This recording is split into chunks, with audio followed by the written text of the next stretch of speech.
నమస్తే, welcome to our channel. ఈరోజు వచ్చేసి మన ముందు ప్రముఖ న్యాయవాది సాయి కృష్ణ ఆజాద్ గారు ఉన్నారు. ఆయనతో మనం మాట్లాడదాం. నమస్తే సార్. నమస్తే అమ్మా. ఎలా ఉన్నారు సార్? ఎలా ఉన్నావు?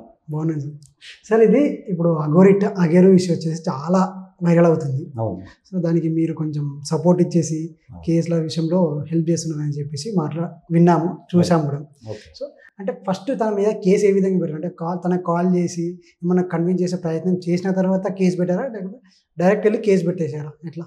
కాదు ఆమె మనం ఎందుకు కన్విన్స్ చేస్తాం? మనకేం అవసరం? ఓకే. ఇప్పుడు నేరం చేస్తే నువ్వు నేరం చేసావు బాబు అని చెప్పి కన్విన్స్ చేస్తారా? ఓకే. కాదు కదా. అంటే రప్పియడానికి రప్పించడానికి ప్రభుత్వం వాళ్ళు చూసుకుంటారు, పోలీస్ వ్యవస్థ చూసుకుంటుంది. ఓకే. మేమైతే ఒక అన్యాయం జరిగింది ఒక అమ్మాయికి, ఓకేనా. సో ఒక అన్యాయం జరిగింది, మమ్మల్ని అప్రోచ్ అయ్యారు, ఇది జరిగిందని చెప్పడం జరిగింది. వాస్తవాన్ని మొత్తం గ్రహించాము, నిజమా కదా ప్రూఫ్లన్నీ చూపించాము. అవన్నీ చూసి నేను ఆనరబుల్ మహిళా కమిషన్లో మనం ఫిర్యాదు చేయడం జరిగింది. ఉమెన్ కమిషన్ వారు మనం స్వీకరించారు. తర్వాత ఫర్దర్గా మొత్తం ఇప్పుడు ఇన్వెస్టిగేషన్ చేస్తారు, ఖచ్చితంగా చేస్తారు పోలీసు వారు. చేసి మరి అతను రప్పించడం పెద్ద ప్రాబ్లం కాదులేండి, కానీ మరి వచ్చి మరి అతను ఏం చెప్తాడు, లేదా అరెస్ట్ వారెంట్ ఇష్యూ చేస్తారేంటి అనేది మనం ఎదురు చూడాలండి. సరే, ఇప్పుడు వాళ్ళకి పెళ్ళి అయింది అనేసి అన్నారు కదా, ఆ పెళ్ళి ఎప్పుడు అయింది? ఎన్ని ఇయర్స్ కలిసి ఉన్నారు? అసలు మొదటి వివాహం. అవును. పెళ్లి కాదండి అది. నేను అమ్మాయి తప్పుగా మాట్లాడింది, నేను ప్రతి ఛానల్లో కూడా అదే చెప్తున్నాను. ఆమెకు ల్యాక్ ఆఫ్ నాలెడ్జ్ తెలియదు. ఓకే. ఇప్పుడు బలవంతంగా కట్టింది పెళ్ళి అవుతుందా? ఓకే. చట్టంలో ఎక్కడ ఉందా? బలవంతంగా ఒక అమ్మాయిని చంపేస్తే నేను గొంతు మీద కత్తి పెట్టి తాలిపొడి కడితే అయిపోతుంది. ఇది సినిమా కూడా ఉంది. ఇది సినిమాలో బలవంతంగా హీరోయిన్ కొట్టేసి తాలిపొడి కట్టేసి పెళ్ళి అయిపోయింది అంటే ఉంటుందా? అట్లా కాదు. ఇది బలవంతంగా జరిగింది. జనరల్గా మన కామన్గా ఏమవుతుందంటే అలా జరిగినప్పుడు అయితేనే నా భర్త అన్న ఫీలింగ్ ఉంటుంది. అసలు అతను మగ వ్యక్తే కాదు కదా. మగ వ్యక్తి అన్నాడు తాలిపొడి కడితే అది పెళ్ళం ఎట్లా అవుతుందండి? ఒక మగవాడికి ఆడపిల్లకి పెళ్ళి అయితే పెళ్ళి అంటారు సార్. అతను మగవాడే కానప్పుడు పెళ్ళి అని ఎట్లా అంటారు? ఆమెకి ఏంటంటే పాపం అమ్మాయి పల్లెటూరు అమ్మాయి, విలేజ్ పీపుల్. సో కామన్గా మొన్న మీడియా వాళ్ళు మన వాళ్ళంతా అడావుడు చేసేసరికి కొంచెం తేరుకోలేకపోయింది చిన్నగా. అదొకటి కొంచెం టెక్నికల్ ప్రాబ్లం ఉంది, తర్వాత ల్యాక్ ఆఫ్ నాలెడ్జ్ ఉంది. ఇవన్నీ తెలియదు కదా. మీడియా వాళ్ళు ఎంత గుచ్చి ప్రశ్నలు అడుగుతారు. మీరు సూదులో ఇట్లా తీస్తారు కదా దారం పెట్టి, అట్లా అని తెలియదు కదా. మాలాంటి వాళ్ళు అంటే మేము జాగ్రత్తగా మాట్లాడతాం, మాకు అనుభవం ఉంది కాబట్టి.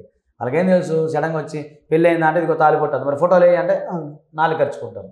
అంత నాలెడ్జ్ రావాలి కదా వాళ్ళకి. అయితే బలవంతంగా తాళిబొట్టు కట్టడం జరిగింది. అది నేను పెళ్ళి అని నేను అన్నాం. అమ్మాయి ఎక్స్‌ప్లాయిటేషన్కి గురైంది. నేను అదే ప్రతి ఛానల్లో కూడా అదే చెప్పాను. మీ అమ్మ కూడా వస్తారు, మన ఛానల్ కూడా వస్తారు. వచ్చినప్పుడు ఆ ఎక్స్‌ప్లాయిటేషన్ ఏదైతే జరిగిందో దాని మీద మనం చేయొచ్చు. అంటే ఇప్పుడు అంత నాలెడ్జ్ లేదు, తను ముందుకు వచ్చి కేసు పెట్టడానికి ఎలా వచ్చిందంటే అనుకోవచ్చు. అంటే అదే మీలాంటి పెద్దల సలహాలే. అంతకుముందు భయపడింది. ఇప్పుడు జనరల్గా ఏమవుద్దంటే, మీ పేరు అన్నారు? వినోద్ తమ్ముడు. నేను ఒక మాట చెప్తాను.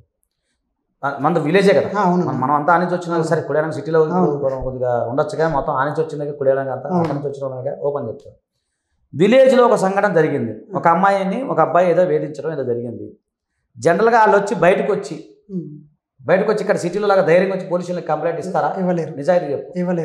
ఇస్తారా? ఇవ్వలేరు. ఎందుకు? ఫస్ట్ వాళ్ళ అమ్మ చెప్తారు. వాళ్ళ అమ్మ వద్దమ్మ పోనీ అమ్మ పరువు పోతుంది. ఎస్, ఇదే కాన్సెప్ట్ ఇక్కడ నడిచింది. వాళ్ళ అమ్మగారు రాత్రి మాట్లాడారు, లక్ష్మి పేరు. అలా మాట్లాడటం జరిగింది. ఆమె కూడా అన్నారు, అయ్యా మాకు వద్దయ్యా, మేము ఏదో బొద్దు తెరి కోసం ఉన్నవాళ్ళం అయ్యా, మాకు చుట్టాలు ఉన్నారు, కాందానం ఉంది, వాళ్ళందరూ వద్దన్నారు అయ్యా, ఆడి పాపని ఆడైపోతారని చెప్పి ఇండోర్మెంట్ ఊరుకున్నాం. అది జరిగింది. దానివల్ల ఆమె డ్రాబ్యాక్ అయింది తప్ప ఆమె రాలేక కాదు, ఆమె ఎప్పుడో వచ్చేది. అదొకటి. తర్వాత ఇతను ఏం చేశాడు, నాకు మంత్రాలు వచ్చు, తంత్రాలు వచ్చు, ధూమ్ భూమ్ బుజ్కా అని చెప్పేసి అది కూడా భయపడతాం కదా. ఎవరు నాకు అంతరం అయితే భయపడతాం కదా. భారతదేశంలో ఆటం బాంబు కాదు, ఎవరు భయపడ్డు. ఒక నిమ్మకాయను మిరపకాయ ఆడేస్తాడు, వాడికి ఏలేదు, నైట్ అంతా నిద్ర రాదు. అలాంటి సెంటిమెంట్లు ఫెలోస్ మనం. అందులో అగోరి అక్కడి నుంచి వచ్చినాడు, ఏమో శవాలు తింటది, భూమాలు తింటదని ఏం చేసి భయం ఉండదు. సో ఈ భయాల వల్ల ఆమె బయటకు రాలేదు తప్ప జనరల్గా అయితే ఆమెకి అడ్వకేటు, ఆమెకు నాలెడ్జ్ ఉంది, కాకపోతే సైకలాజికల్గా భయపెట్టేసింది ఆమె. ఇప్పుడు మనం కూడా మీరు నేను మన వీడియో చూసిందాక అగోరి మనం కూడా అంటదేమో, నేను అధ్యత్త చేతపడి చేస్తాను, జాగ్రత్త బాబు, నాకు అసలు భయం. వినోదు, అదే విషయం. సరే, ఇంకో విషయము, ఇప్పుడు తను అబ్బాయి కాదు అమ్మాయి కాదు అనేసి అంటున్నారు కదా, మరి అలాంటి ఆమెకు తాళి ఎలా కట్టింది అసలు అంత బలవంతంగా? అబ్బాయి కాదు అమ్మాయి కాదు, మీకు అర్థమవుతుందా? అతను షీ ప్రజెంట్. ఓకే.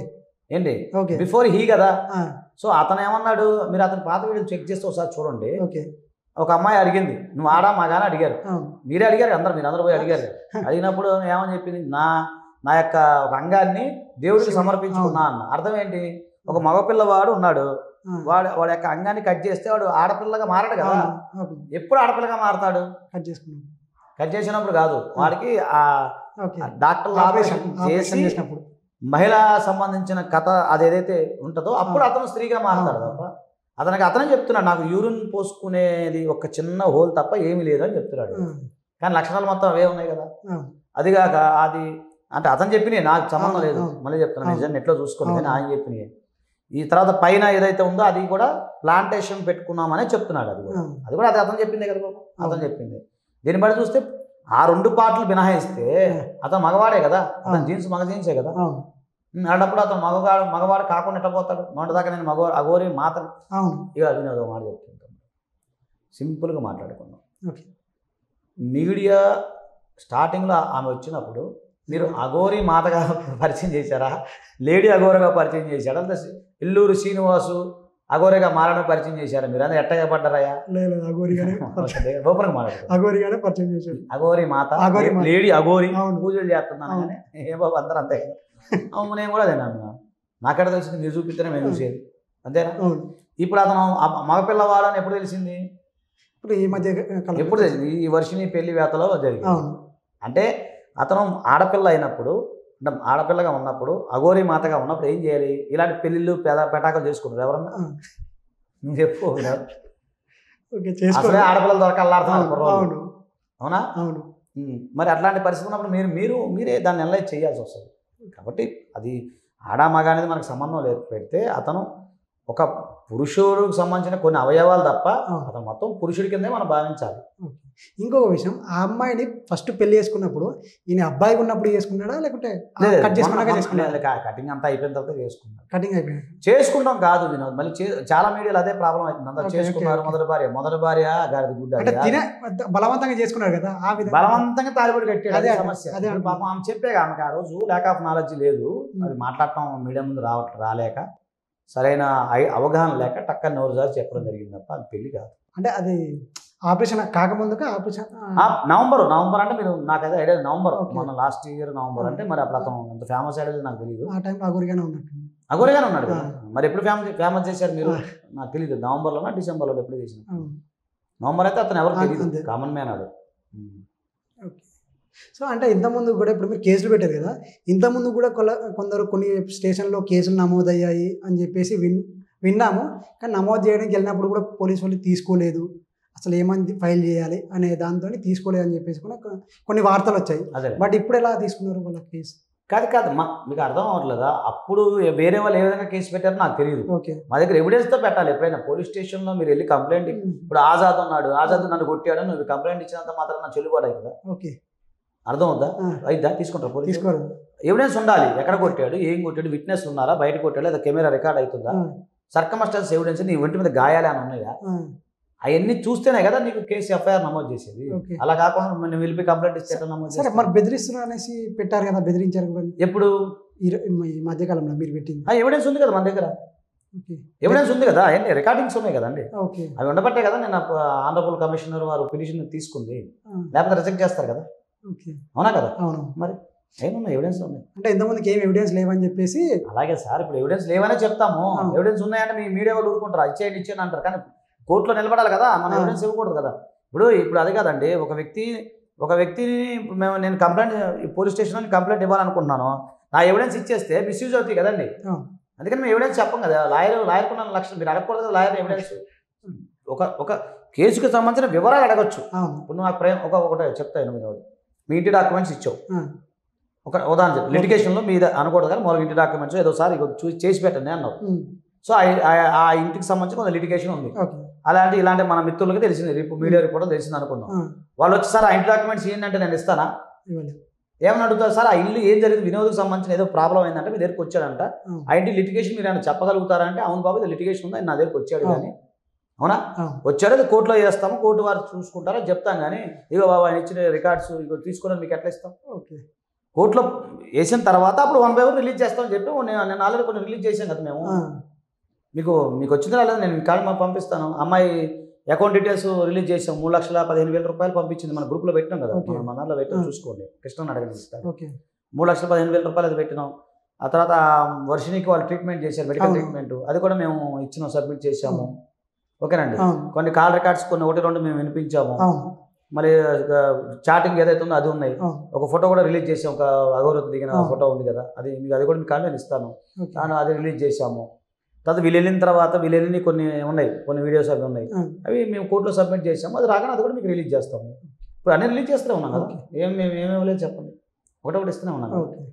సో ఇంకొక విషయం, ఇప్పుడు వర్షి వచ్చేసి తనకు తెలుసా ఇదంతా, అంటే తనకి ఆల్రెడీ ఫస్ట్ పెళ్ళి అయిపోయింది అని చెప్పేసి తనకు తెలుసా, తెలియకుండా చేసుకుందా ఇట్లా?